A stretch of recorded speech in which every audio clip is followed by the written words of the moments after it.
The Next Chapter with Prim Siripipat is a production of iHeartRadio. Hey everybody, it's Prim. Welcome to The Next Chapter presented by Baron Davis and Slick Studios. This week we continue the Transparent Conversations series, a nationwide multi-city, multi-university tour addressing student-athlete mental health and well-being. Such an important topic. Where I, the host and advisor, is helping to lead these conversations with different panelists and different topics in different locations. And it's all being powered by LG Electronics USA. So we began this series talking about the stressors of the modern student-athlete experience. And this week, we're talking about the consequences of those stressors, including the mental health implications. So this is part 2 with Anna Callahan, a current Duke women's lacrosse player, Kat Zempolich, a former member of the Duke women's lacrosse team, and Ethan Phillips, student at UNC, also the vice president for health and wellness on the UNC System Association of Student Governments Executive Board. Now, in this episode, we do discuss some sensitive topics and issues, including suicidality, which could trigger anyone listening to this conversation. So I wanted to include an important disclaimer and trigger warning. So if you or someone else you know is in need of help, are having disturbing thoughts, or having thoughts of hurting or harming others, or are having suicidal thoughts, you can call 988, which is the new 3-digit dialing code that will route callers to the National Suicide Prevention Lifeline. That's 988, and they will be able to help you and also direct you to other resources, including a mental health counselor. So here is part 2 of the LG Transparent Conversations with Anna, Kat, and Ethan over on East Campus at Duke University in Durham, North Carolina.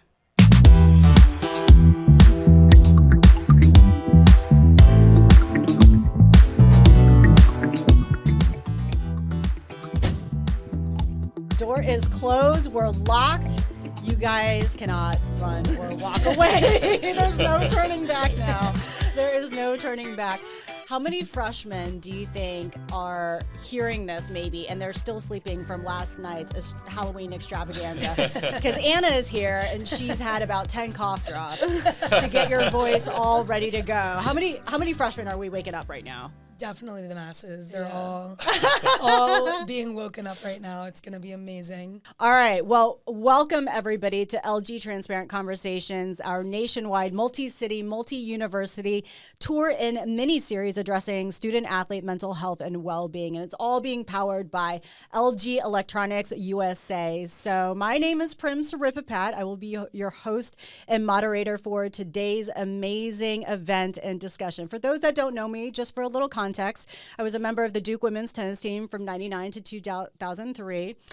Yes, I'm dating myself. It was a long time ago, but during that period, we did clinch the program's first ever national title. And afterwards, thank you, Anna, Kat, and everybody else. And afterwards, I went into sports broadcasting. But after about 18 years or so, I have begun to make the transition towards the mental health space. So today, I'm a PhD student in the counseling psychology program at Fordham University. And my whole goal and much of my research focuses on helping the athlete population and everybody who is in and around sports. So today marks the second of many episodes of these LG Transparent Conversations. And each panel discussion is going to address different topics. So yesterday we talked about stressors of the modern student-athlete experience. And today we're going to touch on the consequences of those student-athlete stressors. Okay, joining us for this very important conversation today, we have Anna Callahan, Duke women's lacrosse player and founding member of the Ambassador Program of Morgan's Message, an initiative aimed at eliminating the stigma surrounding mental health, especially within the student-athlete community. Anna, we've had some conversations before. It's so nice to finally see you in person. I know you've had, some cough drops, so hopefully your voice is ready to go.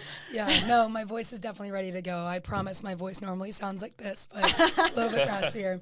But no, I'm so excited to be here. Thank you so much for having me on. It's going to be an awesome experience, and I can't wait to hear all the questions and have such an awesome conversation with all these people in this room. Super stoked to have you here. And now we have Kat Zempolich, former Duke women's lacrosse player who graduated in 2018, also the co-founder and director of podcasting for Morgan's message. And Kat, it's so great to have you here. And last but certainly not least, we have Ethan Phillips. He is a senior at UNC, the vice president for health and wellness on the UNC System Association of Student Government's Executive Board. And he's worked in the field of community-based mental health advocacy for many years. And of course, for those that cannot see us and they're listening to us, we are here on the East Campus side of Duke University. So one might be wondering, why in the world do we have a Tar Heel joining this conversation?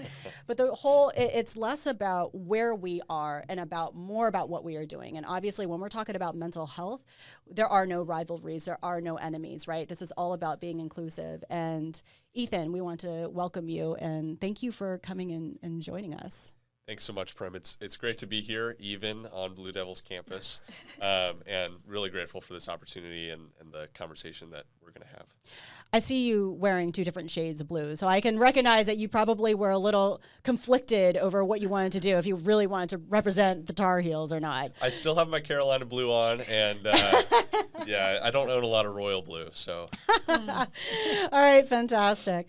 All right, so the goal for today, the topic today, is obviously talking about the consequences and effects of these stressors. And these stressors obviously can have a wide range of effects, including, just general mental health consequences and implications. So before we move forward with today's conversation, I think it's really important, right, that we put a disclaimer on today's conversation because we are going to be talking about some sensitive topics as it relates to mental health, including suicide, which could trigger anyone listening to this conversation. So if you or someone you know is in need of help or having thoughts of hurting or harming themselves or are having suicidal thoughts, you can also, you can call 988, which is the new 3-digit dialing code that will route callers to the National Suicide Prevention Lifeline.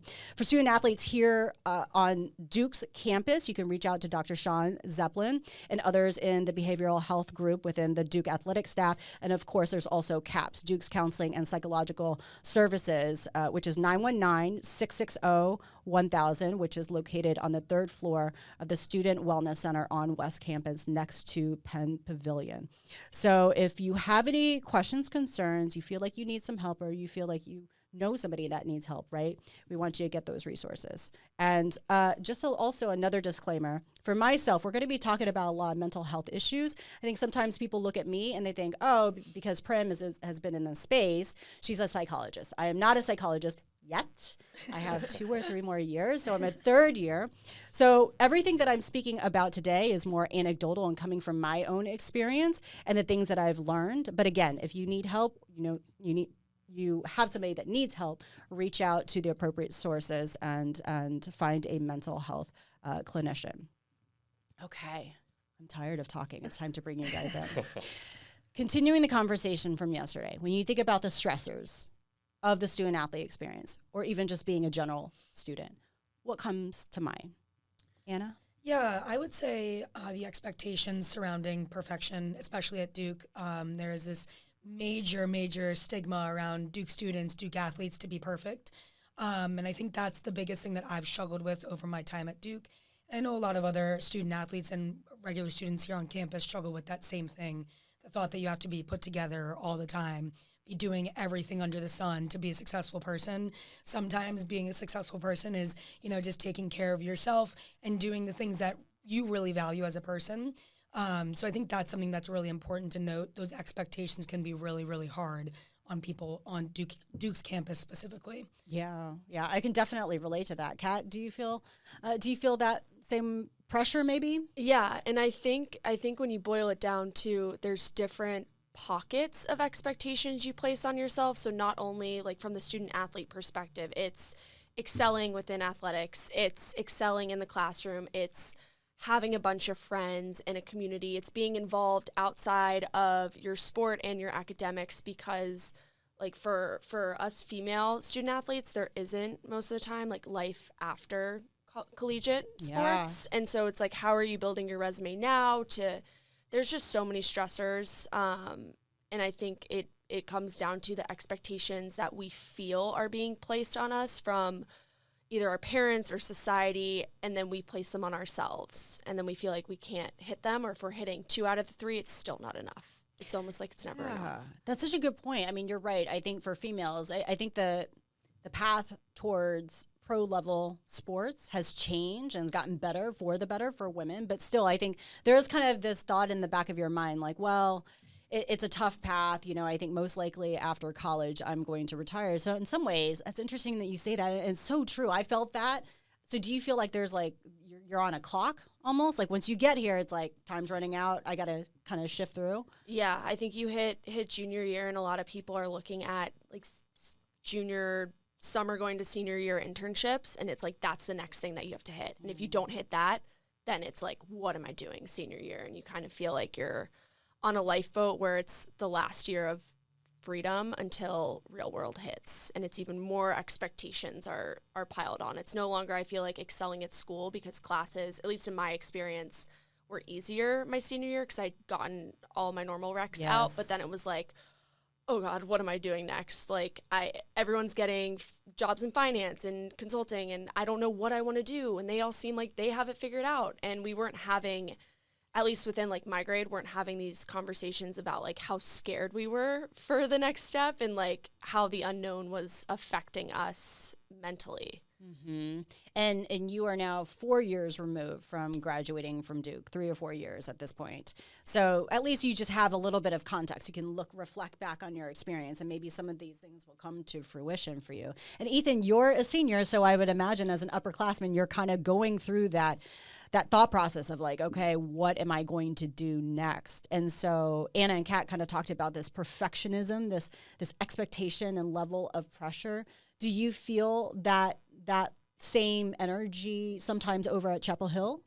Absolutely. I think that's almost universal to the college experience, that there will be these outside pressures, whether you feel like you have to put them on yourself or you see your friends excelling at such a high level, to want to succeed beyond college and get worried about what comes next. You know, for most college students' lives leading up to this point, everything was about getting into college and what is that going to look like? Where am I going to go? Am I going to find the right people and connect in the way that I want to on my campus? And then suddenly it broadens up very quickly of where am I going from here? And then add on top of that, for student athletes, also having to keep up with the high level of expectations in the locker room and on the field. And I think it can very easily boil over and produce burnout.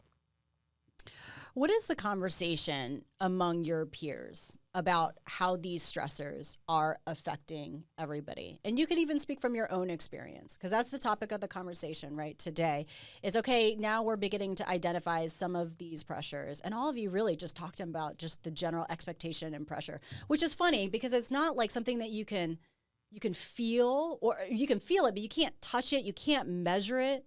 Right? And so it's this general kind of cloud that's hovering over us. So how do all of these things affect student athletes and also students? Yeah, no, I would say those expectations can be really hard on people. But again, it's that everyone walks around pretending that they have everything put together. And I think it was a lot worse maybe when I was like a junior or a sophomore. But now that I'm a grad student, I go to Fuqua. It's very interesting because everyone right now is looking for jobs, and you have people graduating or talking about maybe getting their MBA, doing all these different things. So I think it's really difficult, but people are a lot more open about being like, I'm really stressed out. Like, honestly, like everyone's talking about jobs. I don't know what I want to do. Like when you go to Fuqua, it's like this pipeline from the MMS certificate to consulting. Like everyone goes to consulting or finance. I don't really want to do consulting or finance. So it's been this very interesting battle of listening to people talk about these jobs and these internships, but a lot of people are very much pretty open with these stressors, and listening to my friends that are underclassmen on the team too. Some juniors are talking about those internships that Kat was mentioning, and that's very stressful for them, and they openly talk about how stressed they are, and that's new. I didn't see that before maybe a couple years ago. And I think this conversation around mental health, and it's okay to not have everything put together, from all these conversations about mental health has really benefited individuals, especially at Duke, maybe to people you don't know, you're not as like open about maybe your struggles, but I think it's very interesting because my close friends are more open to talking about these things now. And I feel like I've benefited a lot from that as well. So I think that's been awesome. Yeah, there's certainly a benefit and advantage, and it brings people together when you're just more vulnerable and you're like, listen, this is really rough. So I'm curious, do you think that's a thing that changes as you become an upperclassman where people are just more comfortable in their skin? Or do you think it has to do with maybe what's going on with people having conversations? And Kat and Ethan, you can chime in here. I think as you get older and you get more comfortable, you're then able to kind of stand firmly in like what you want, what you believe, and who you are. And in my experience, being on a team, like the upperclassmen kind of set the tone for like what's being talked about, how it's being talked about, right? Like coming in, wide-eyed, bushy-tail freshman who's like puts girls on a pedestal, and you're kind of like, I want to be like that when I'm a senior. You really value what they say. So it's a trickle-down effect, I think, and in my experience it was, of having those types of conversations. And like to Anna's point, they weren't being had openly. I would say they were being had in not a bad way, but like corners of the room, right? Between like 2 or 3 people, you felt like someone understood what you were going through. You could go to them, you could talk about it, but it wasn't something that you wanted to share with 40 other girls. Like that felt really scary. That felt like, you know, you could be judged. And I also think another thing, especially going to Duke, a lot of times I felt like, because my stress manifested in a lot of anxiety, and I also struggled with depression, and it felt like I have everything, right? Like on paper, I'm a student athlete at Duke University. I, you know, play women's lacrosse, something that only 30 to 40 girls a year can say that they're playing. And like, we have probably like 150 maybe like girls through the program, whatever. But right, like you feel like on paper you have all this stuff. Like why do I feel this way? It's not fair when other people are struggling with things that are way worse. And that, I think, forces you to kind of lock it inside a little bit more, because you feel like it's unjustifiable, like as a young kid with really, I feel like the lack of, I think it's part of that too. Yeah, I think that makes a lot of sense. And thank you so much for sharing that and being so open about your own struggles and the internal processes. And I think that it does. It kind of happens. I think that happens a lot to not only just a lot of student athletes, but it happens to people in general, right? It's happened to me where it's like, well, I certainly come from a place of privilege and I have all these resources and finances. So why am I struggling? And for me, I've been pretty public about it. But when I was here, certainly kind of symptoms of depression or just being certainly anxious, but I developed really an eating disorder when I was 17 or 18 years old, right as I was being recruited for all the universities. I went through this, I suffered 2 stress fractures in my back. So it was a really critical period because I was like, oh my gosh, I'm not going to get recruited if people find out about my injury and all this other stuff. And so that became kind of like my coping mechanism. And then as I went to college, it kind of fluctuated, but then that becomes like your safety net. It's like, okay, this is my way of coping. And so much of eating disorders or disordered eating behaviors is kind of like locking in and not wanting to share any of your struggles inside. So thank you for sharing that. And Ethan, when we're talking about all of these things, any thoughts come to mind in terms of, obviously the stress and expectations, it's different for everybody. But then the output and how we're opening up and sharing it with others seems to be more difficult in terms of it coming out. Yeah, absolutely. I mean, asking for help is so important, but it's also the hardest part for anyone, but especially students who feel like they have to have everything put together and put on that persona of perfection.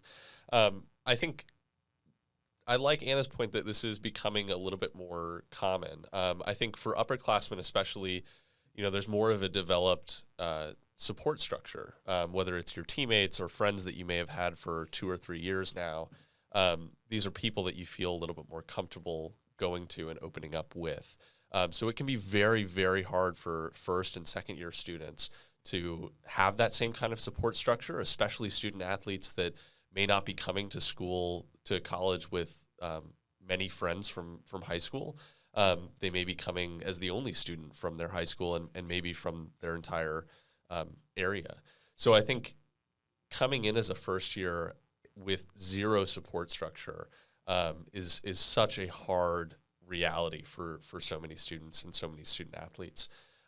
Beyond moving through college and becoming more comfortable with your friends and support structures, I think also the pandemic has really impacted people's willingness to be open about our experiences and feelings and emotions.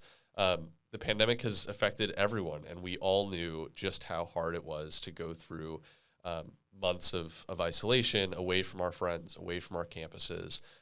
So people were a little bit more willing, at least I saw, and in my experience, coming back to campus to talk about how hard that was, and maybe the feelings that we went through during that time. And still now, that the pandemic continues to affect students in a lot of ways. And asking for a little bit more grace and flexibility while also being a little more willing to talk about it. And, you know, when we were all talking beforehand, just kind of during our pre-production meeting, I know you had mentioned, hey, is it okay if we talk about the pandemic? I'm like, absolutely. Nothing is off the table. And if you think that's something that's really important, and it is, because I think in our heads, it's like, okay, well, COVID's floating around and we just have to figure out a way to navigate this. You wear a mask, you don't wear a mask, you get vaxxed, you don't get vaxxed. I mean, it's just like this crazy slew of things. But you're right. I think that universities and athletes and students and just people, families, me as a mom and a wife, I'm like still trying to figure it out. I mean, it was so hard.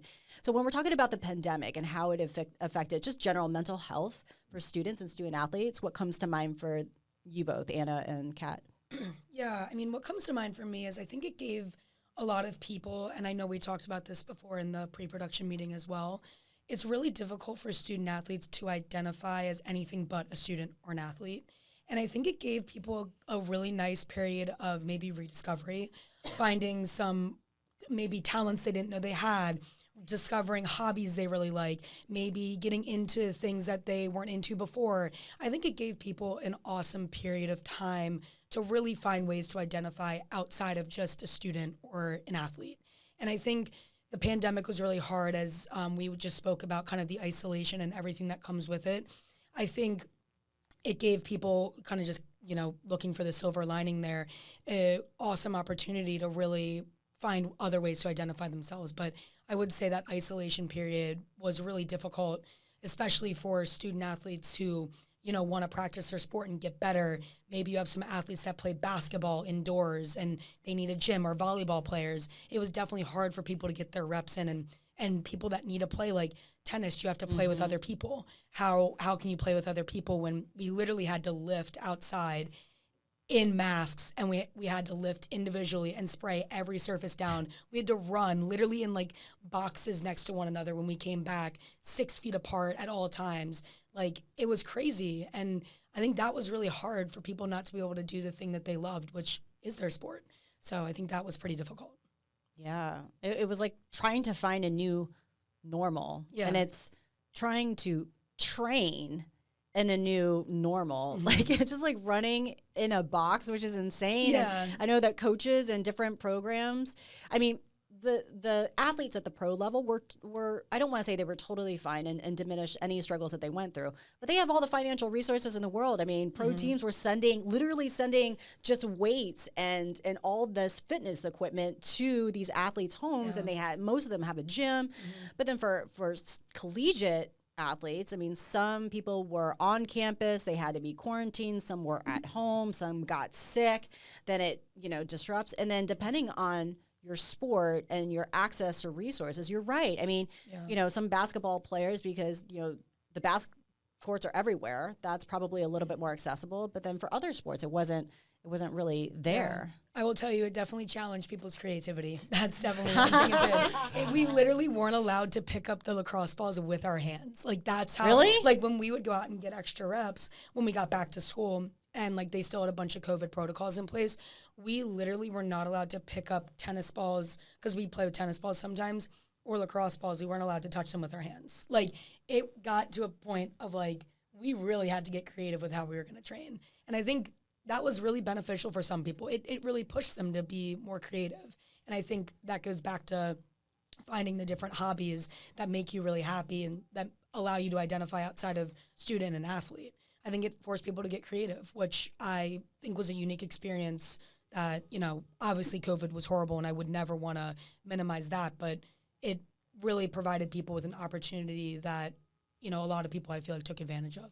Yeah, so some of these stressors there could be in some ways a different or even like a positive outcome depending on what happens. And so in many ways it allowed maybe students and student athletes to explore who they are beyond just their university identity and beyond that university setting.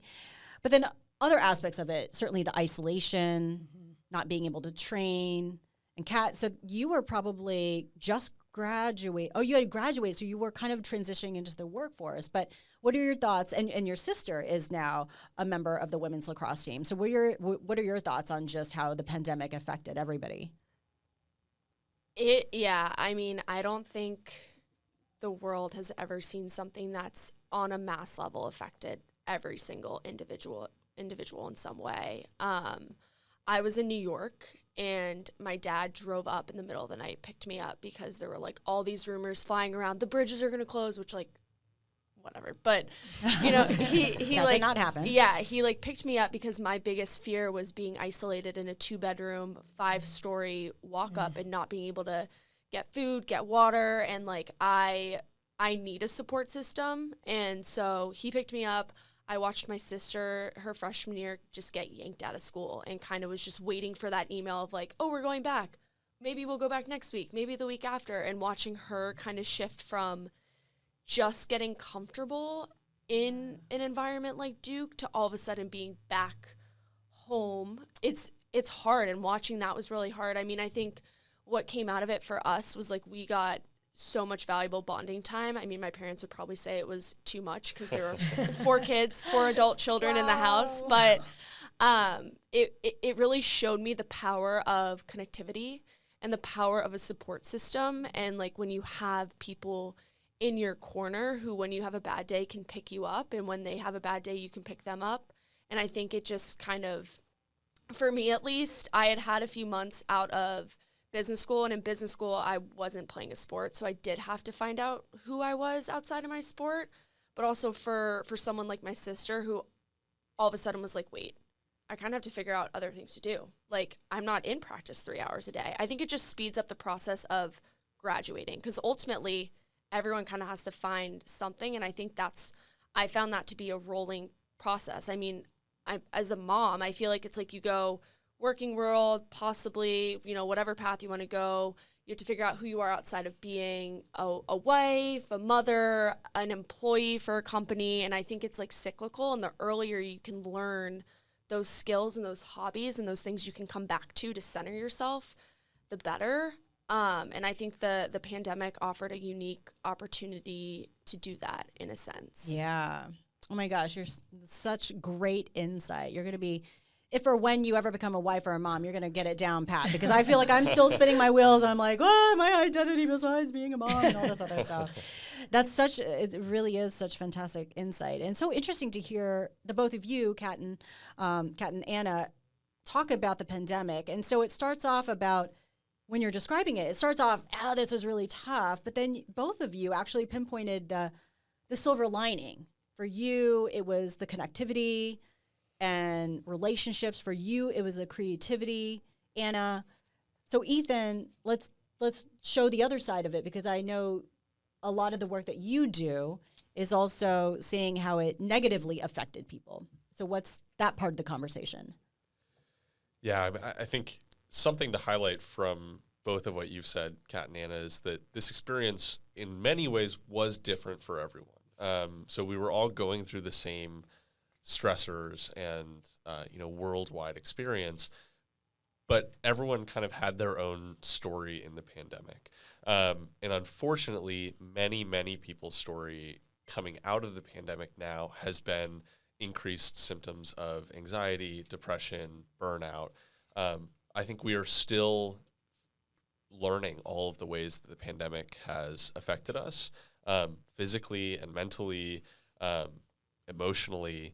People are still reeling from a lot of those negative consequences.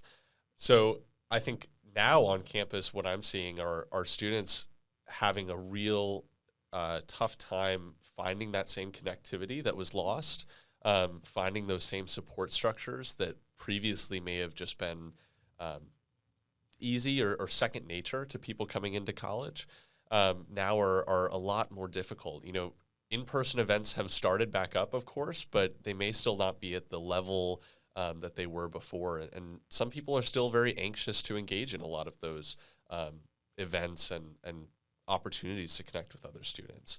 So I think the ways that the pandemic is still affecting us are creating a lot of situations of anxiety and depression and burnout for students. Yeah, you're exactly right.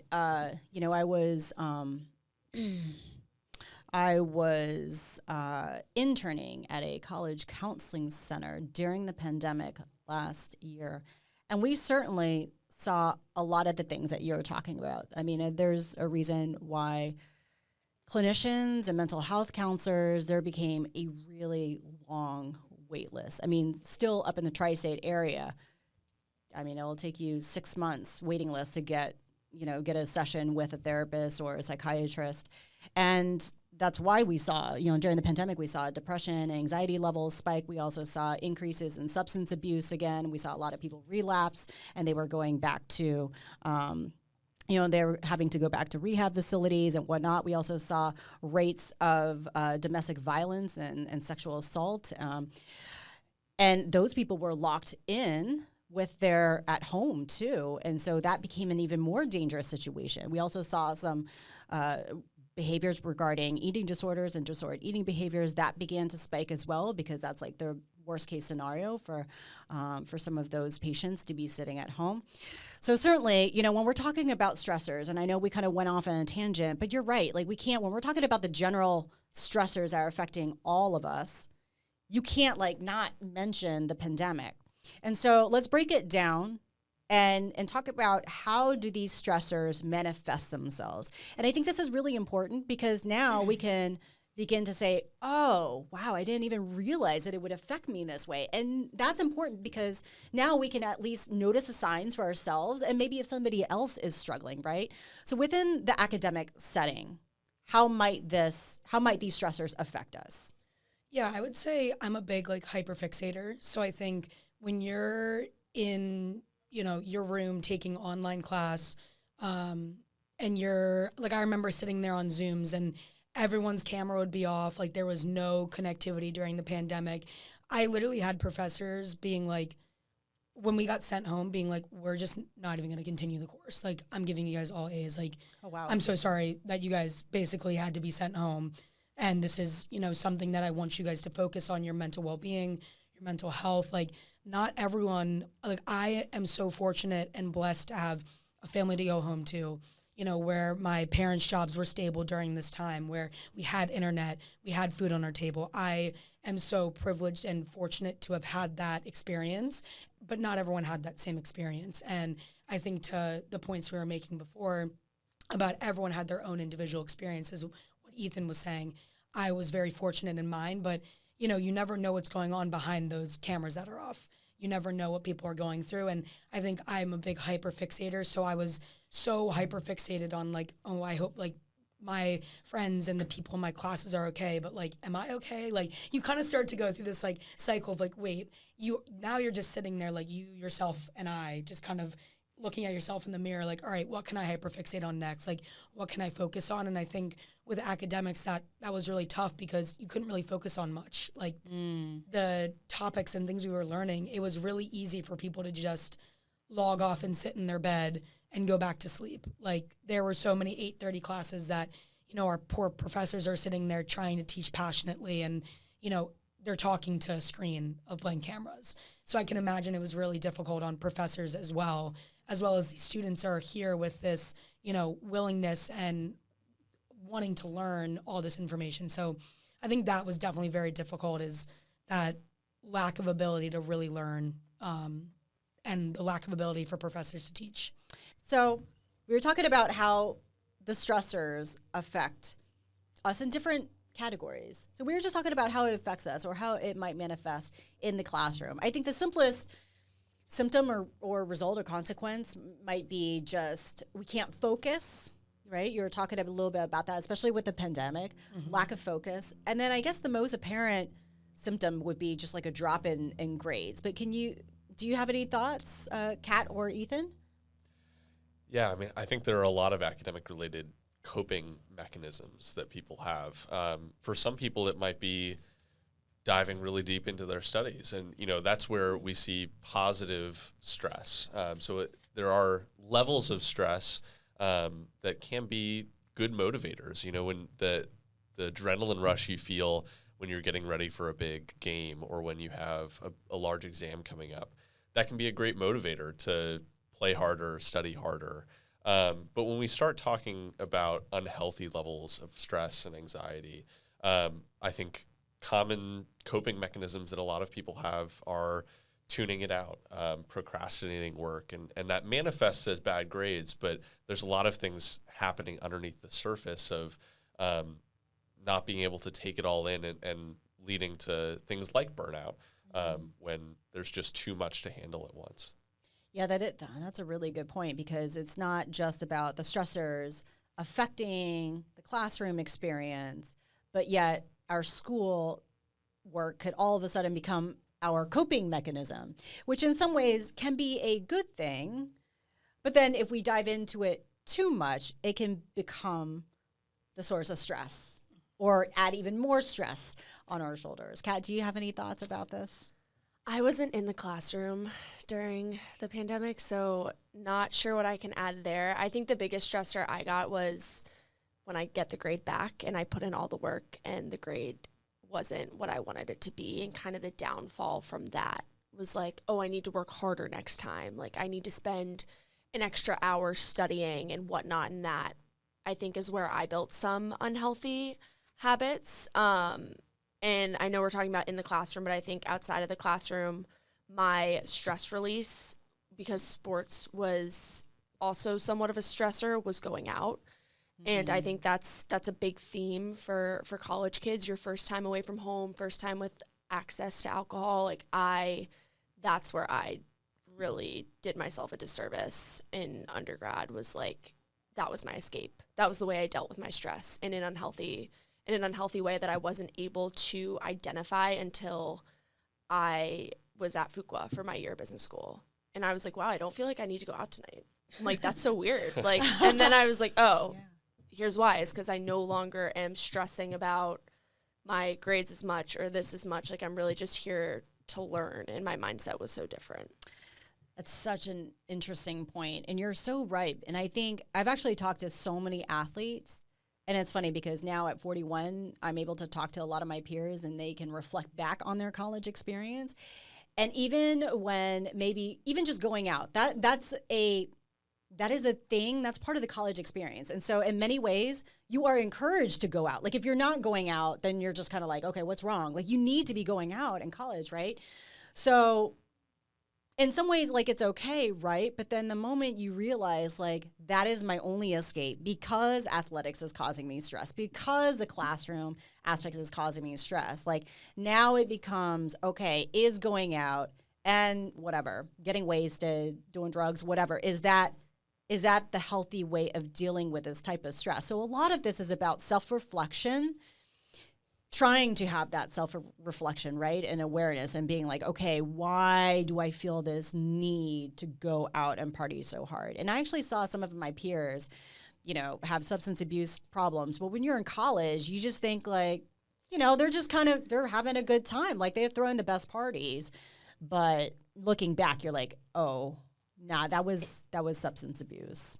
And it is really interesting now being out of college how people react to, like, I'm 26, and how people react to 26-year-olds who are acting as though they were in college. It's now frowned upon. Like, they're like, get your act together, you're an adult, versus like college as an excuse of kind of crossing that boundary of when you might have some unhealthy habits. So it's really interesting, I think, as you get out of the college culture. Yeah. I would say when I got back after the pandemic, I expected myself to like want to go out and like do so many things because we were like so pent up, especially in athletics. We had like a lot of rules surrounding COVID and what we were not allowed to do, who we were allowed to hang out with. Like there were periods of time where we couldn't hang out with anyone outside of our team. So then once all those things were like released and we got kind of released out to do things a little bit more freely, I then kind of found myself actually not wanting to go out as much because bringing back to the point that I mentioned earlier about getting creative, learning some hobbies, some other releases, because during COVID, during the pandemic, my sport has always been my release, and I wasn't able to do that. And I'm like, okay, now I have to find other releases, going on walks, playing pickleball with my family, like doing other things. You find other ways to like release those stressors. So for me, it was like going out and being social and doing fun things. And then I kind of realized in the pandemic, I had other ways to release, and that creativity allowed me to maybe find other releases in that way. So I feel very appreciative for those hobbies, I guess, that I learned, because I think you see more of a reduction of people doing those unhealthy coping mechanisms. And definitely people, of course, love to go out, like we're in college, but you can see more of a balance of, hey, maybe, I'm stressed out about school and sports. I'm going to go for a walk with a friend around East Campus, or I'm going to go do like a kickboxing class because like I like to do something else outside of my sport, or I'm going to go paint and, go to the farmer's market with my friends. Like you see a lot more of those like wholesome, fun activities because we were forced to do that, and I think that's really interesting. People really took to that. So what about, we talked about the classroom. What about athletic performance? Did it affect your athletic performance? I'll start there. So tennis is a weird sport. Most of your junior career is individual, right? You don't really start off playing doubles. So you spend your entire, let's say for me, it was about 11 years of your first part of your athletic career being an individual sport. And once you get to college, now it's all of a sudden a team sport. And it's like you have to shift, and you're like, okay, you have teammates and you have expectations from your coaches and your teammates and all these other things. And that to me was just a shift. And it was also, it affected my performance because I felt so tight. And we all know when you're tight as an athlete, that's when everything kind of goes downhill because you got to be loose. You got to be like, and lean on that muscle memory. So for me, I felt like I just didn't reach my potential or play the way I wanted to play because so much was in my head. It's like, am I really like, do I deserve my Duke scholarship? I mean, that went through my head. Like, do I really belong here? Am I living up to my coach's expectations? Am I living up to my teammates' expectations? And am I living up to the Duke tradition? And it made it hard for me to like really play loosely. And I think it really stifled my performance. So as I share my experience, does anything come to mind for any of you? Yeah. Oh my gosh. I feel like that for me is really like was my main struggle for a very long time. I showed up freshman year and like you have like, this, everyone is the best from their school. Everyone comes in as like the best, like from their team, from their town, whatever it is. And you come in thinking like, you're very good and you have these expectations of yourself to perform at a high level. I got so in my head, I literally couldn't even catch and throw a ball. Like my thought every time a ball would come to me is like, oh my gosh, don't drop it. And I drop it. Like it was almost like I was like manifesting myself to drop the ball because I was so anxious about performing well. And I had to do a lot of work. I saw Dr. Sean Zeppelin, who was on this show yesterday, and I spent so much of my time with him focusing on how to get myself out of that headspace of like fearing failure rather than like, approaching it head on and like learning from those things. And I spent a lot of time over the summer, going into my sophomore year, like getting myself into the right headspace, reading different books, talking to Dr. Zeppelin a lot, talking to friends, sharing my experiences with my family and my friends and all that stuff. And I really had to dig myself out of this hole. And I've had a couple experiences like that where, then I came back sophomore year and had a pretty good year of performance. And then I came back junior year and struggled again. And again, it was just this expectation of getting better every year and like feeling like I had to have a better year than my sophomore year for my junior year. And it was just this, cycle of a mental battle that I would have with myself pretty much every year.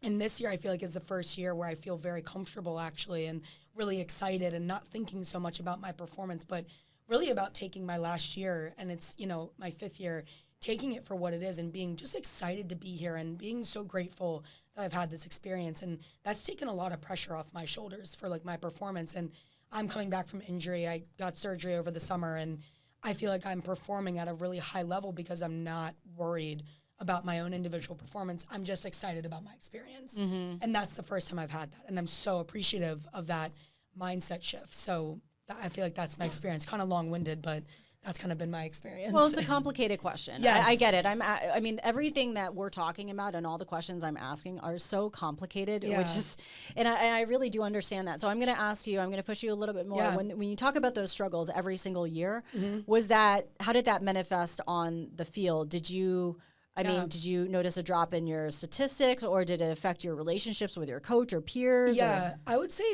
a definite like drop in my statistics. I wasn't taking risks, and my junior years, and I mean my freshman year, like I literally couldn't catch and throw a ball. Like I was such a head case. Like you're a nervous freshman, you have all these different things. Like you're away from home.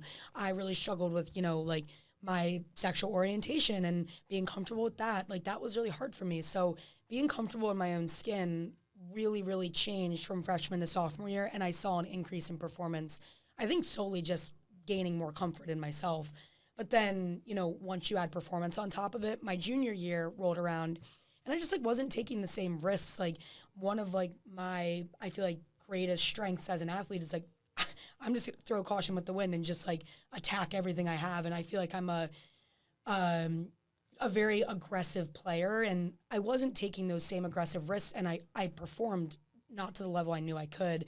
And then coming into senior year again, I really focused on my experience rather than my performance, and like playing with my teammates and not so much focusing on like how many goals am I going to have, how many assists, how many goals are my teammates going to have, how many assists are they going to have, and like really just focused on like winning and like playing as a team and doing all those fun things. And I think that really helped me perform at a better level. But after the pandemic, I think kind of bringing it back to that, a lot of athletes only had time to like individually work on themselves. So you saw people coming back with that level of burnout of like, oh my gosh, the only thing I've been able to do is go do wall ball and shoot on my own. And I come back and I'm like, oh gosh, like I have to go and like do wall ball. I have to go and shoot on my own. This year and last year, I felt like I get to go and do these things. Like I'm excited to do these things. And I think that was also that shift, is like that burnout of, my junior year was right after the pandemic. Like, oh my gosh, I have to go out and do wall ball. I have to go out and shoot, changing that mindset of like, I get to go and do it. If that makes sense. Yeah, it really does. Kat, how about for you? Yeah, I came in as a recruited walk-on. So I came in with major imposter syndrome, where I was constantly like, does everyone think I suck? Did I earn my spot here? Am I earning my keep? And that was a constant cloud of stress. And it was a narrative that I had created in my own mind. Like there was never anything externally within like being treated differently by teammates or coaches. It was truly like me putting that on myself of being like, you weren't good enough to get actually recruited. Like, are you good enough to play with these girls? And for the first like year or two, like Anna says she couldn't catch her throw, I could not pick up a ground ball. Like you scoop the ball, I would be alone, no one near me, and I couldn't pick it up. I cannot tell you the amount of times I'd have to go off on my own and get extra reps like in the middle of the drill because it was so bad. And that was like a trickle down effect of like ground balls have always been my thing.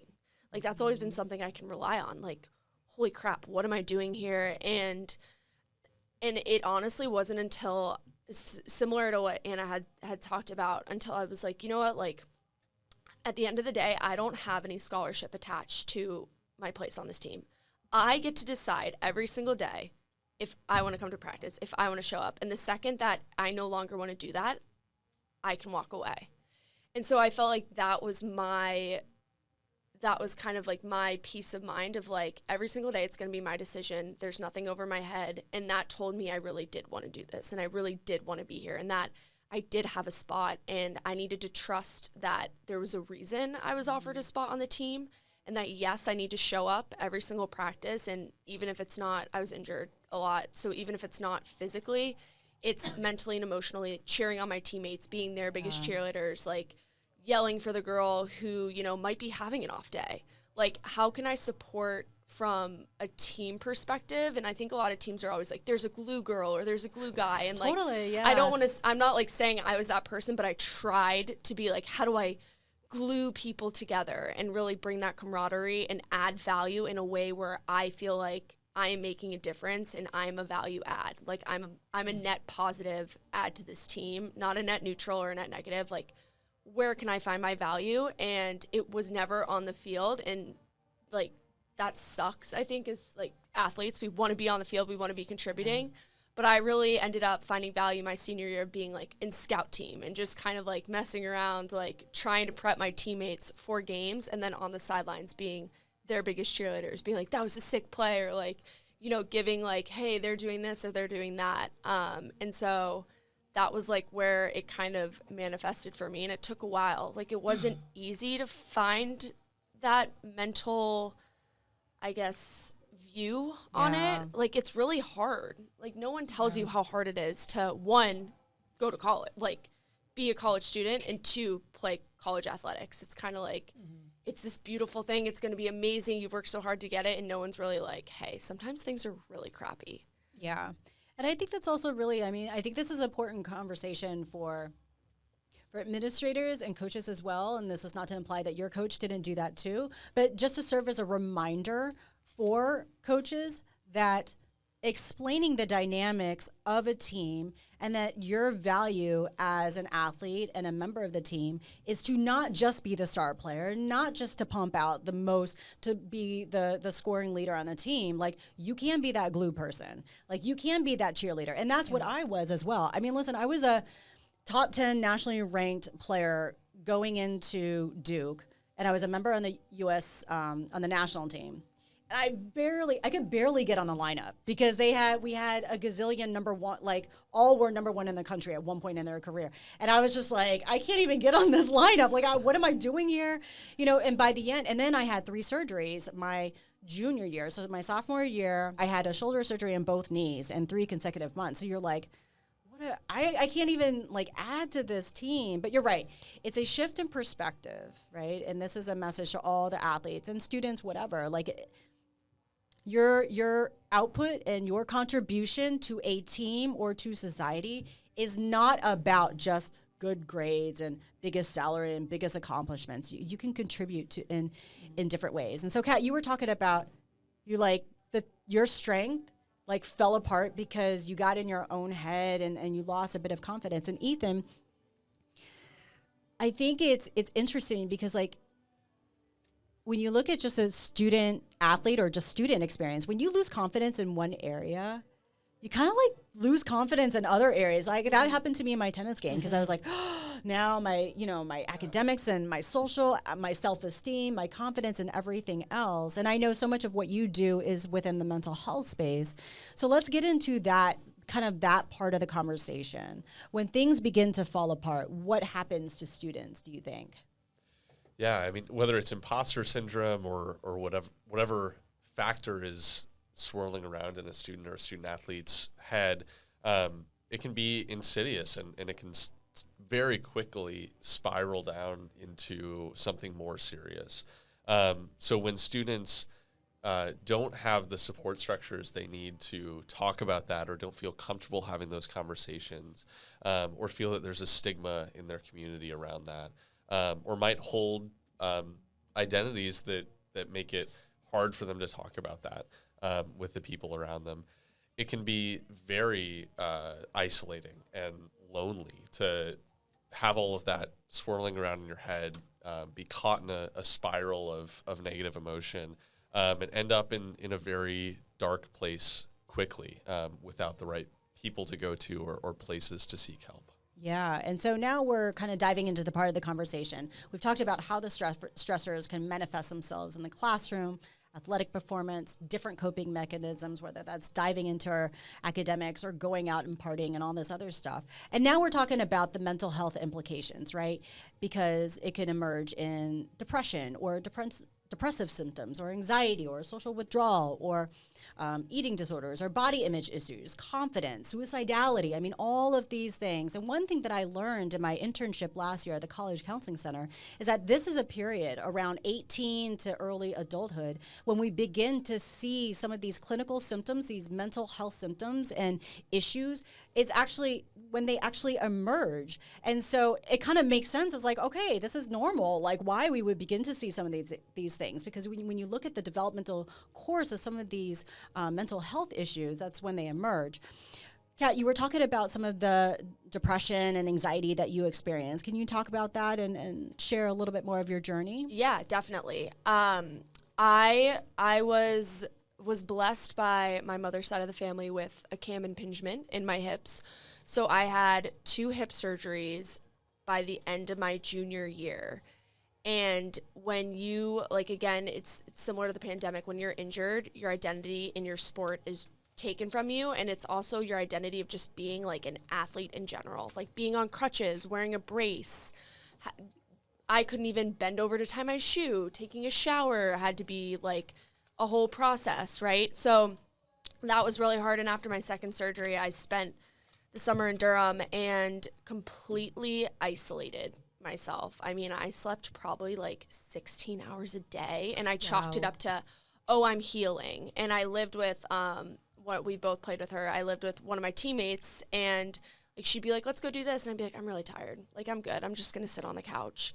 And that was when, you know, my depression had come to fruition. And I mean, this is a little bit dark, but like I would be driving home over the summer from Duke to Northern Virginia, and I'd drive over bridges, and I'd be like, I could just end it here. I'd be like, but then, you know, and I think through these thoughts, and at the time I was like, well, I'm not going to act on it. I'm not going to do anything about it. And I think it had all boiled up from the expectations of being at Duke, not getting that internship, not being able to play a sport I loved, feeling like my friends were overseas in Italy or at their internships, and like, what was I doing? Like, why? Like, what am I doing here? You know, like, this isn't where I thought I would end up. And ultimately it came to a breaking point, and like, I had called my mom picked me up, and I went to a psychiatrist, and sorry, I'm giggling again because they're falling, but I went to a psychiatrist, and it was the first time I really felt like I was educated on mental health and chemicals in your brain. And that's not something they teach you in FLE in 6th grade. That's not something they teach you in high school in health class. But like, I had a psychiatrist sit me down and say, here's what serotonin looks like. Here are the blockers. Here is what scientifically is going on. And I was like, oh, I am normal. Like, I am going to be okay. Like, this is something that isn't just happening to me. I'm not the only one. That doesn't mean I'm going to be okay tomorrow, but like, I am going to be okay. There is a light at the end of the tunnel. And that's, I don't think something that's openly, one, I don't think there's enough education, especially like on college campuses. And I think it should be happening sooner, whether it's not at home, but like in high school, middle school, in classrooms where you're educating people on signs, symptoms, what you can do to help your mental health, and like what's actually going on chemically in your brain. But that was the first time, once I learned about the specifics, that I was like, now that I understand this, I can digest it and I can identify what is actually going on. And when if I ever get back to that place, I can, you know, have more cues of like, okay, this is what we did the last time. This is who we're going to call. This is where we're going to go to.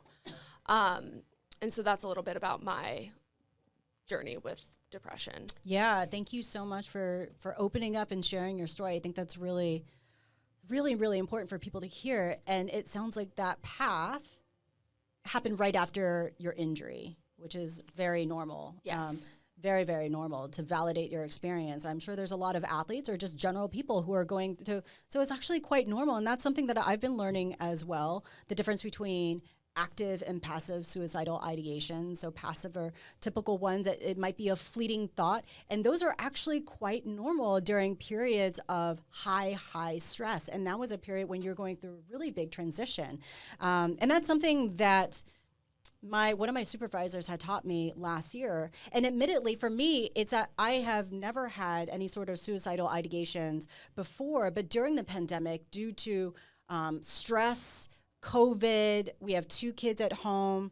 I had actually experienced some of those passive suicidal ideations for one reason or another. And it really ultimately boils down to like, okay, the processing of like, okay, what options do I have to deal with all of this? So thank you for sharing that a little bit more. If I could ask one more question about that, what did you learn in your in sitting with a psychiatrist in terms of like what was helpful for you in terms of processing everything that you were going through?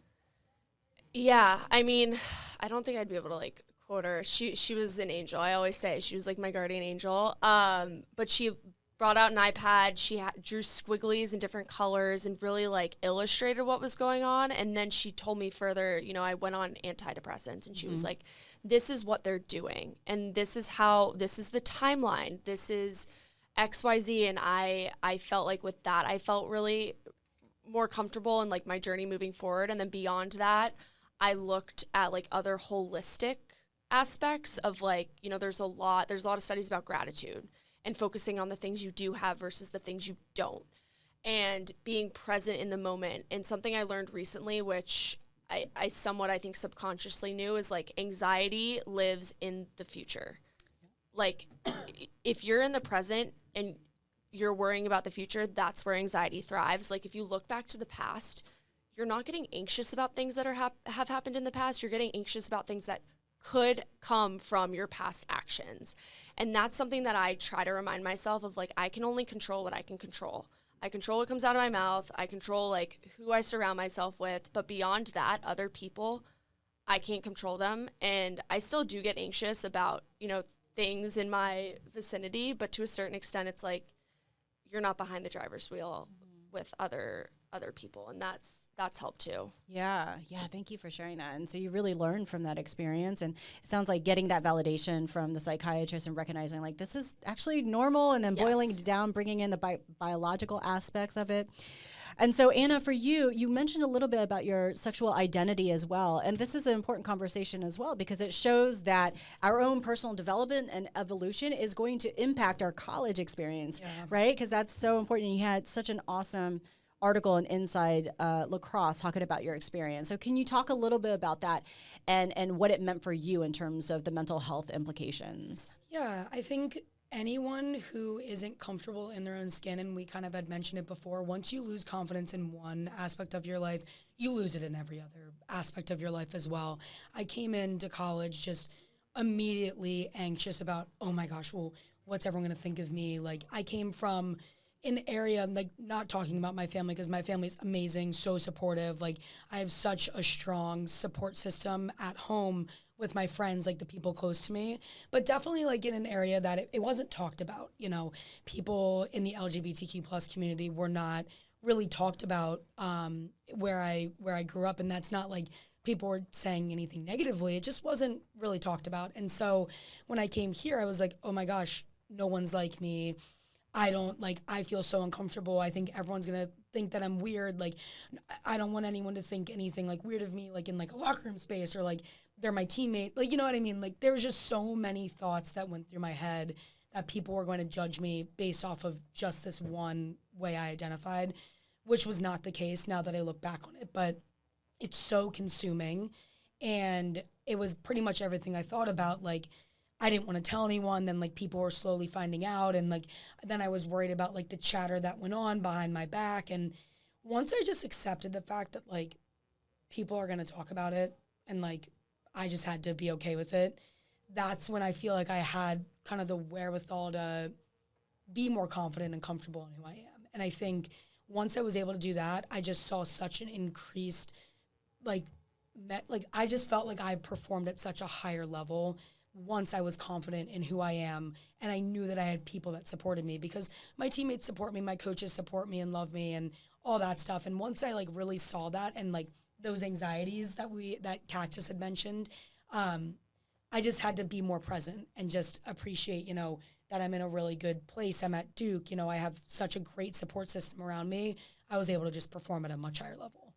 So it sounds like your sexual identity and recognizing that and accepting that, was that the thing that was, or the primary force that was affecting your athletic performance? I would say just that, coupled with like the expectations I had of myself. And then also I was injured my freshman year.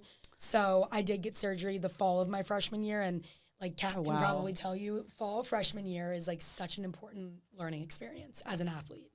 And on top of that, I was a midfielder. So, like, you had two sides of the ball that you needed to learn and, like, change. And when I came back, they just kind of moved me to attack because they just, like, thought that, like, teaching you two sides of the ball in the spring was just going to be too hard. And just, it was really difficult to miss that fall season and a big learning curve and a big learning moment. And I came back into the spring and just really, really struggled because I felt like everyone had already gotten that process of learning out of the way, and I was just starting it. So I think that was really hard. But then also, you know, the sexual identity and not being super comfortable with myself and who I was really difficult. It was really hard on me. Yeah. So now we're when you share your story, we're recognizing the complexity of events. Actually, both of you guys suffered really bad injuries, and so now you're isolated, getting adjusted. For you, Anna, it was your fall year, and then the sexual identity component, trying to figure out your place on the team and everything. If you don't mind, you wrote such a beautiful piece in Inside Lacrosse. Could I read this a little bit? Yeah. Although I am now back to this person, I still make it a priority to focus on my mental health and my emotions. After a few years of practice, I still have days when I question who I am and my ability to be happy. But that is all a part of the process. Like I said, growth is not linear. It's a never-ending process of ebbs and flows. Although I never struggled with a diagnosable mental health disorder, I know plenty of people that do. And over the summer, going into my sophomore year, my team and I tragically lost a teammate and friend, Morgan Rogers, to realize that detrimental struggles with mental health are often overlooked and invalidated because of harsh stigma surrounding mental health. Let me read that again. My team and I tragically lost a teammate and friend, Morgan Rogers, to suicide. And to this day, that was one of the most difficult things I've gone through. After Morgan's passing, I realized that detrimental struggles with mental health are often overlooked and invalidated because of harsh stigma surrounding mental health. I made a major change to my expectation for myself after this, to never let people suffer in silence. I wanted to tackle this by removing the stigma of mental health from the athletic community. The stigma starts with the tough it out mindset that is so normalized in most athletic communities. What is it like to read that out, to hear that back out loud? I mean, I still really, stand with kind of all those things that I said. I think when you're younger and you're a freshman and now being a fifth year, and, I was 18 years old when I was a freshman and now I'm 22 years old, I think just the growth mindset that I've switched to rather than just like tackle this, everything that I have in front of me, it's just kind of growing with each experience that I've had. And I think growth being not linear, I think is something that, or it is linear, but there are like ebbs and flows like within that linear process, I think is something that is really important to remember and remind people of. There are days and I kind of have this like front about myself, like that I kind of just like walk in and I'm like, oh, I'm so happy and positive and like love talking to people. Like I really struggle with like social anxiety and, going home and being like, oh my gosh, like, I said this, like laying awake at night, like thinking about like the interactions I've had throughout the day. And I really feel like I masked that pretty well. When I was younger, I feel like I did, but now I'm a lot more open with that and being like, you know what, I do struggle with these things. Like I'm not like always like super happy-go-lucky. Like that mask, I can remove it around the people that I feel supported by. And I think there are days that are worse than others where I like really, struggle and am feeling like I'm a little bit anxious or on edge. And just the difference of being able to show that to people versus previously I felt like I really had to hide that, And it's really about owning your own story and your journey and your narrative and becoming comfortable with yourself. Yeah. And so, Anna and Kat, I know you do so much meaningful work associated with Morgan's message, and I want to go back to that. But I want to bring Ethan into the conversation. So now, Ethan, after hearing Anna and Kat's story and their own personal journeys, over at UNC, it wasn't too long ago that there was a string of suicides. So we're obviously talking about just the mental health implications. But I want to leave it open to you to engage in this conversation however which way you want, whether it's your personal experience or what you were just seeing over on campus. Yeah, I think what part of both Kat and Anna, you both touched on this, but part of what makes depression and anxiety so dangerous is that it convinces us of the lie that we're alone, and that I think is what often leads to suicidality and feelings like there may not be any other option left. I have had personal experiences with diagnosable mental health and have found my path through that. Luckily, I owe that completely to the support structures around me and the people that have helped me along that journey and allowed me to open up. But I have also seen it in others go down very different routes, and I think UNC is not unique right now in this country of dealing with the issue of a mental health crisis on college campuses, and a crisis of teen suicide and adolescent suicide. UNC had this trouble last year, and this year we've seen deaths on NC State's campus just down the road in Raleigh as well. So these are relevant issues, not just for student athletes, but I think anyone in the college and adolescent young adult space. Depression and anxiety, like I said, are dangerous if they go unaided, if people don't find the right support, and if people aren't offered the right support. I think it's a onus on everyone, whether you're a teammate, you're a friend, a peer, a professor, a coach, an administrator, to always be willing to be that hand that someone needs, to look out for the people around you, because I think the silence aspect of it, the loneliness, we often see depression and anxiety in people that we would never expect. In some of my early experience with in community-based response to suicide, especially suicide in young people, is that it's the high achievers. Oftentimes, it's people that everyone says they were the person I would have gone to if I needed help. So it's insidious, and it's hard to notice a lot of the time. So often it's not about picking it out of a crowd, but just cultivating the type of relationships and support where anyone at any time can feel open to having that conversation with you.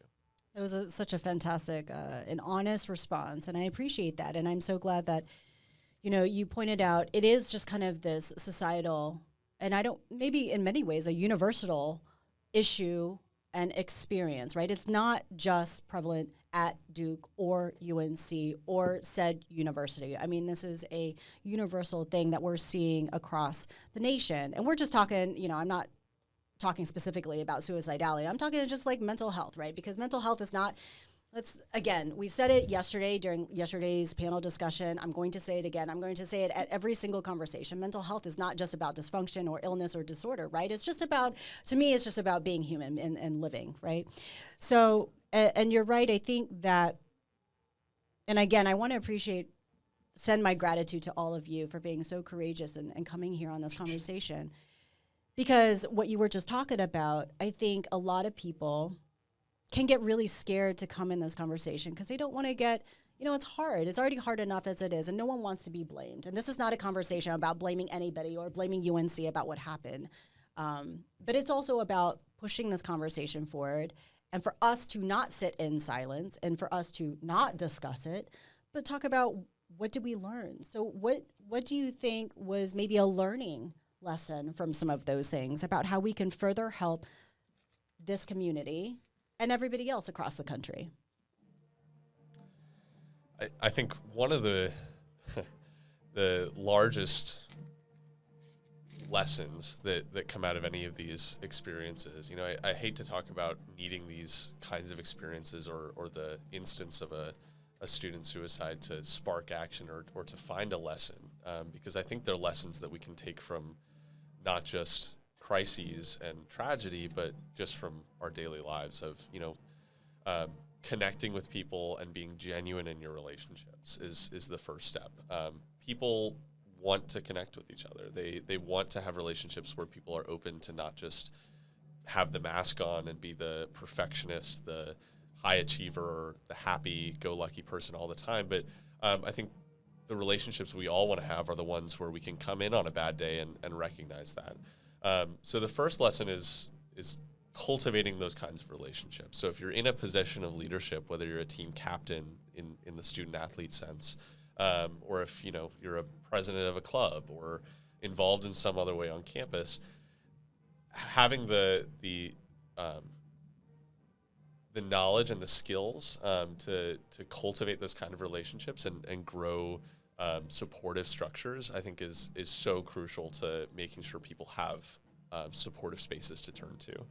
And then second, a little bit more on the training and skills part to be able to bring that is I think people should seek out to the knowledge to be able to be that person that people can come to. So there's great trainings around suicide prevention, mental health first aid. We talk about, CPR training, and a lot of people have to go through that in the student-athlete world to be, on a field and participating in a physical activity. But we should also recognize that there's just as much importance to having that kind of training to be a mental health first aid supporter.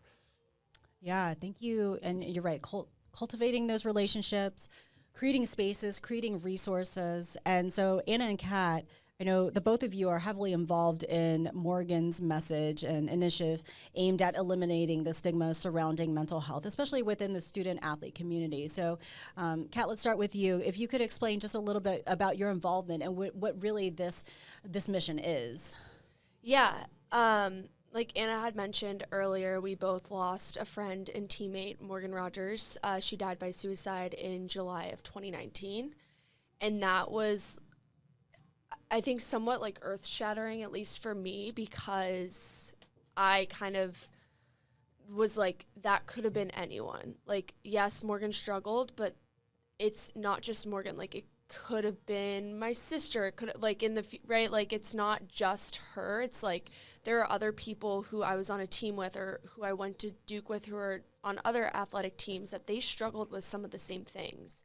And somehow they were able to get the help that they needed. They were able to, like, raise their hands, and Morgan was not. And why was that? Like, what did she feel that didn't allow her to ask for that help?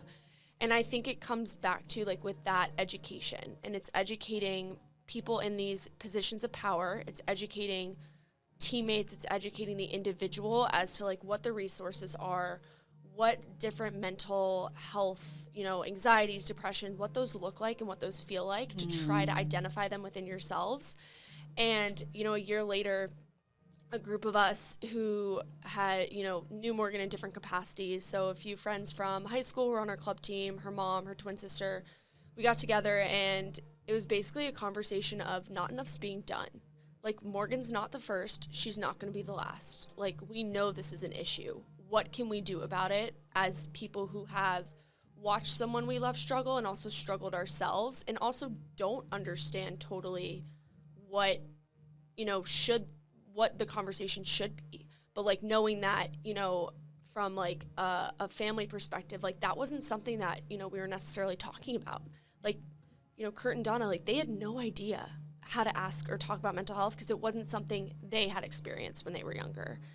And we knew there needed to be more done. And if, these student athletes weren't going to get the support at the university level, like, what could we be doing to provide an outlet? And even before Anna came in the picture, like, the first thing we were going to do was start a podcast, start some sort of storytelling platform where people could safely come, listen to a story, and then see themselves within that story and say, okay, I'm not alone. This is what this person did. Yeah, it worked for them. It might not work for me, but, like, I noticed that there are similarities, there are parallels. Like, I can raise my hand, and, like, giving them courage and a safe space to come. And Anna really raised her hand and said, hey, I have a mental, and you can tell me if this is off, but, like, I have a group at Duke. I'm really focused on mental health. Like, I've experienced it. I want to help start this conversation. I want to bring Morgan's message to Duke. How do we do that? And Anna raising her hand and saying, like, this is an issue. We need to talk about it, and like we can do this together. Like we're stronger in numbers. How do we collaborate? And that's what kicked off the ambassador program that now has grown to like 400 campuses, which is crazy. And I always say it's crazy the amount of growth because you know that there's a need. Like you know that there is a demand for this, or else it would not, Morgan's Message would not have grown as exponentially as it has the past 2 years. And Anna's done an amazing job at Duke. And I mean, we're so lucky to have her on board. I mean, she's a rock star. Thank you.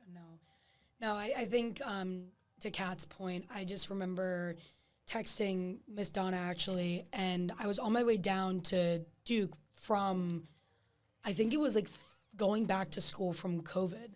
And I texted her and was like, I just want to stop by and like, first of all, check in, like see how you guys are doing.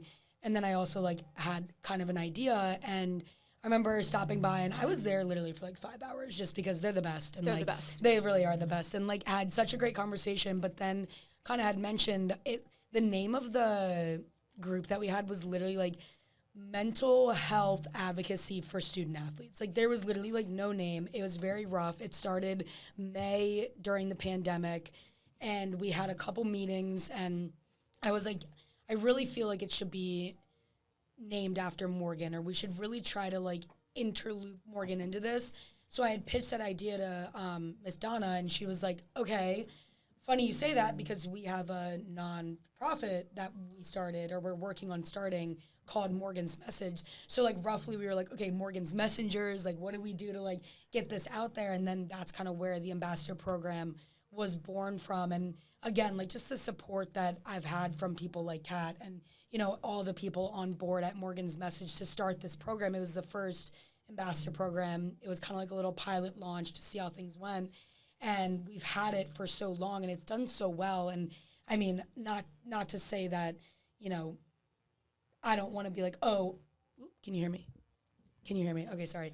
I don't want to be like, oh, Morgan's Message has like changed the lives of so many people on Duke's campus, but like, I really think it has. And people have really told. I think it has too. Yeah, and I think people have really told us directly like how much it's changed just in my small circle, the lives of student athletes at Duke, just to see that it's being talked about and to have a space where they can be like, hey, I have a shared experience. I'm feeling a lot of anxiety about performance. Okay, like let's talk about performance anxiety in our next meeting. People feel not as alone, you know, and especially on the men's side of athletics, we really need more talked about, especially for men's mental health. Men's mental health in athletics is just not talked about enough, and we're working on partnering with Movember, which is like that where people grow their mustaches for prostate and testicular cancer health, and then it's also for men's mental health. So we're working on this November, kind of partnering with them, and I just think that's an aspect that we can continue to grow and work on. But this ambassador program has changed the lives of so many, and you know, I was in my conversation with Miss Donna and Mr. Kurt. They were saying, you know, Morgan really liked the idea of being a sports psychologist. So I think it's really cool that we get to do the work that she wanted to do. And I just feel very honored and blessed to be part of something so amazing with so many amazing people. Yeah. That's so cool. I mean, as the both of you talk about this and spreading the word and providing a platform and a space for people to talk about this, even if they're not talking about it, to engage in the space the way they want, I just get chills because, you know, you're doing angels work, you know, and that's just so that's so amazing. And I think you're right. I think we need to talk about it. So, you know, there's this concept that some clinicians have talked about, suicide contagion. So I'm going to read the definition of it, because it's one that I'm still learning about, admittedly, okay?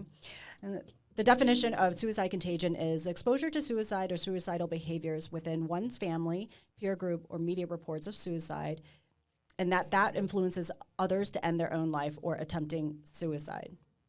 So there's different views of this. So basically, to break it down in layman's terms, is this thought of just talking about suicide actually somehow increases other people's likelihoods of thinking about it or actually attempting and executing the act of killing themselves.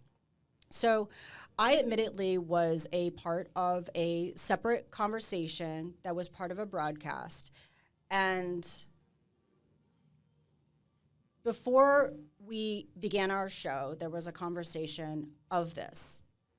And the belief was that we're not going to talk about it on today's show. And it was about student athletes. And it was shortly after we saw the string of suicides across the nation. And I didn't know what to say. You know, I've been in broadcasting for 18 years, and I was like, well, I'm just a doctoral student, you know, so what am I going to say? So we didn't, for the next 30 minutes, we didn't talk about it. And everybody, it was like the elephant in the room, right? So, and I come from a background where not talking about it didn't help. So that didn't work. So I'm like, I feel like we need to talk about it. Can I just get your general thoughts on what would you say and how would you be a part of this discussion when somebody says, we can't talk about it because we think that that might influence others? This is really interesting because I have a very clear perspective on this, and background is one of my brother's best friends, he lost his brother. His brother died by suicide, and my mom was at the funeral. This is when I was in high school, I want to say, and she was talking to the dad, and the dad was like, you know, I asked him every single day, are you going to try to end your life today? How are you feeling? And I asked him that because I was involved with therapy, all these things, and he said to my mom, I know I'm not putting that idea in his head. If it is there, it's there because he's thinking about it. And he has access to the internet. He has access to all these different thoughts. And my mom took on the perspective of instead of being fearful that I'm giving my child this idea, I'm giving my child the opportunity to voice if they are having thoughts about it. And so that's how we approached it. And that's how I kind of approached it is are you struggling? Are you thinking about hurting yourself? Because chances are, if you're saying it to someone, if they are, they're thinking about it already. You aren't introducing this. You're not inventing a vacuum, right? This idea is out there in the open, and I feel really passionate about that if we don't talk about it, people aren't going to feel safe with raising their hands, right? If we're not having these conversations, loneliness, depression, they thrive in the shadows. They thrive inside our minds. And when we vocalize and we think through and we talk through and we talk to people we feel safe with, that's when we get out of that loneliness in our head. So I feel passionately that it needs to be a conversation because you're not introducing it for the first time.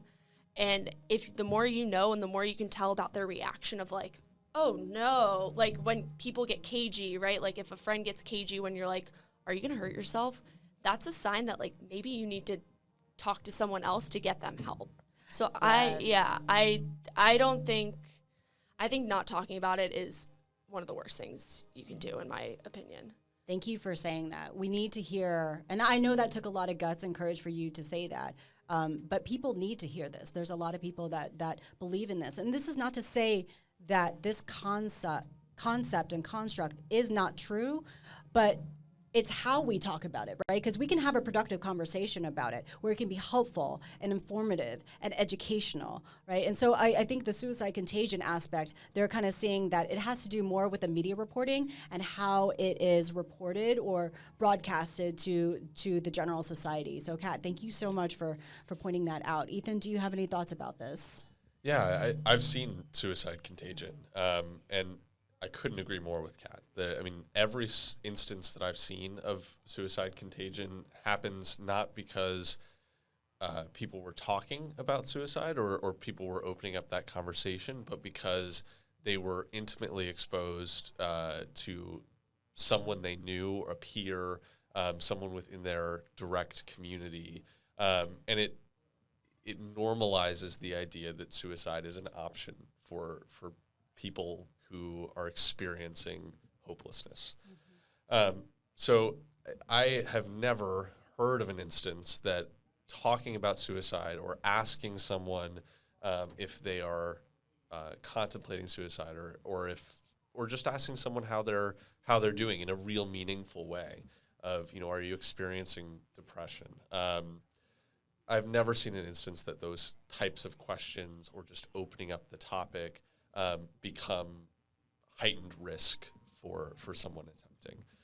So we need to be having this conversation, and ignoring it doesn't solve the problem. It only drives it deeper into the ground, and only makes it more real for many people.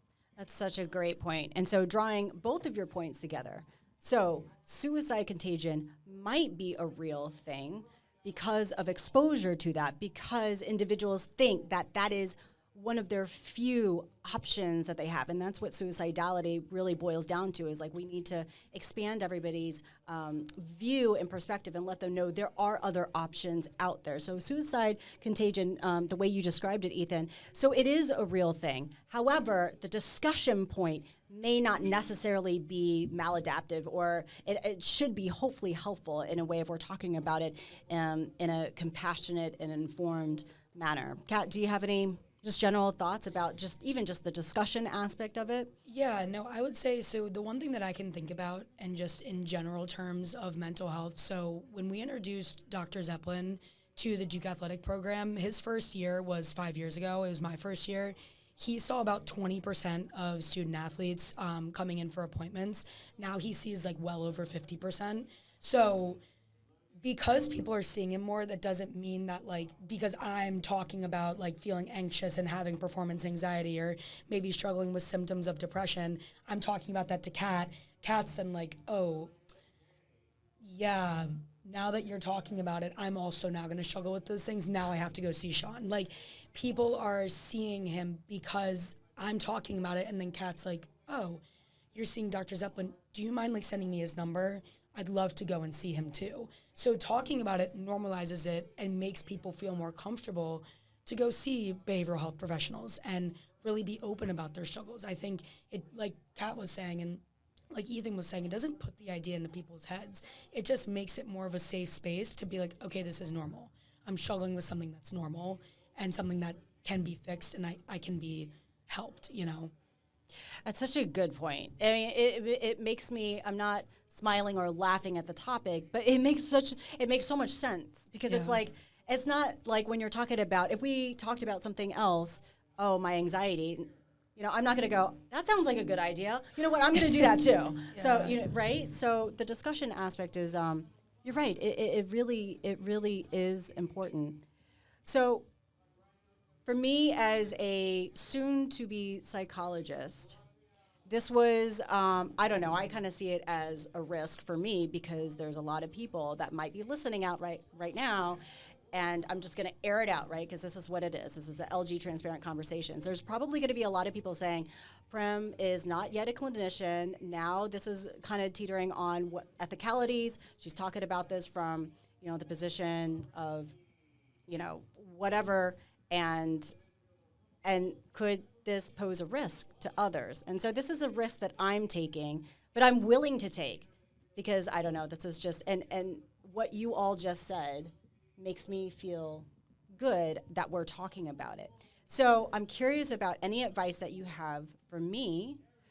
If that ever does happen again, and it will happen again, that I'm in a meeting where people are in a position of power, like real power, and it's being broadcasted, and they say, hey, we can't talk about it. And that not talking about it might be influenced by whatever else. Maybe it's fear, maybe it's liability, fear for liability, all these other things. What kind of advice do you have for me as I move forward?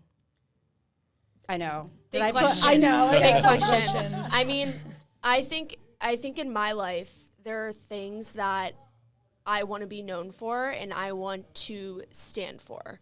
Like, it's not my job to make people like me. It's not my job to have everyone agree with me. And I think we've gotten to a point, like, as I've been growing up, where, you know, people find things triggering, right? Like, I think, and people might not agree with this, but we'll take the recent Taylor Swift anti-hero video. There's a part in the video where she's standing on a scale and the scale says fat. And people boycotted her and said, you need to take this out. Like, this is fat phobia. This is fat phobic. Mm-hmm. And what they essentially did, in my perspective, was like invalidated her feelings of not being good enough. And they took what she experienced and said, this is Y, this is Z, and you can't do this. And I think we need to get to a point where, like, there are going to be things that are triggering. Like, I am triggered all the time, but I can't expect myself to walk out the front door every day and have the world act as I want it to, right? Like, I can't expect everyone to agree with me. I think, like, there are going to be things we disagree with. There are going to be things that trigger us. How are we responding, right? Like, are we taking a step back and saying, why is this triggering? Take a breath. What do I need to work on? How can I reframe this? And I think when it comes to someone, you know, in a position of power saying, like, no to something, it's for me standing up and saying, you know what, respectfully, I see your point. I see where you can be coming from, but I actually disagree, and here's why. And trying to at least have an open conversation is more important to me than being like, all right, like, not saying that you did this, but like, all right, you know what, whatever, like, I don't want to step on toes. And I think bringing in the female perspective too is females a lot of times we're quieter than males, and it's easier to kind of be like, okay, yeah, like, I don't want to cause a problem. I don't want to cause a scene. I don't want to be labeled as dramatic when really it's frustration. And there's so many dynamics in the situation that you brought up. But I think, you know, my advice would be like, it comes down to like, what do I want to be known for and what do I want to stand for? And is sacrificing not talking about this worth it? Or am I going to look back and say, you know what? I could have made a difference if I had said something. Those are my 2 cents.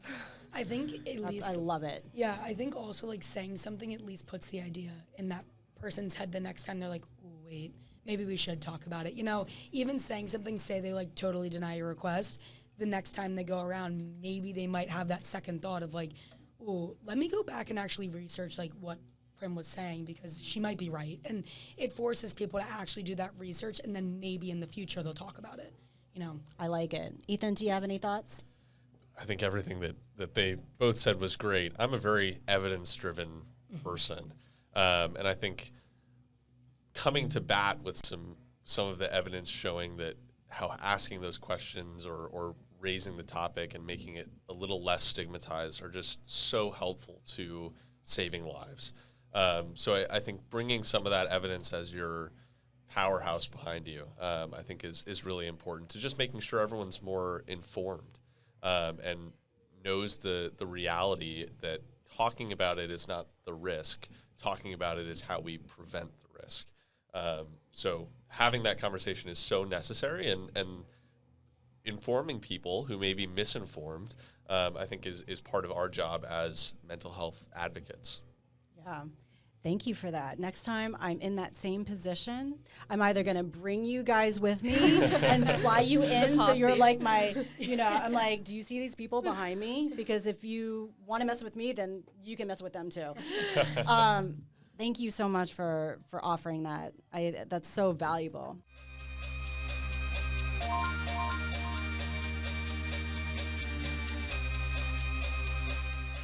Really hope you enjoyed today's conversation and took something away from this discussion.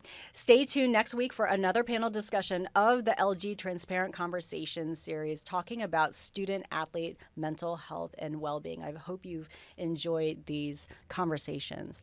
For other episodes of The Next Chapter, be sure to check out our homepage on iHeartRadio or wherever you get your podcasts.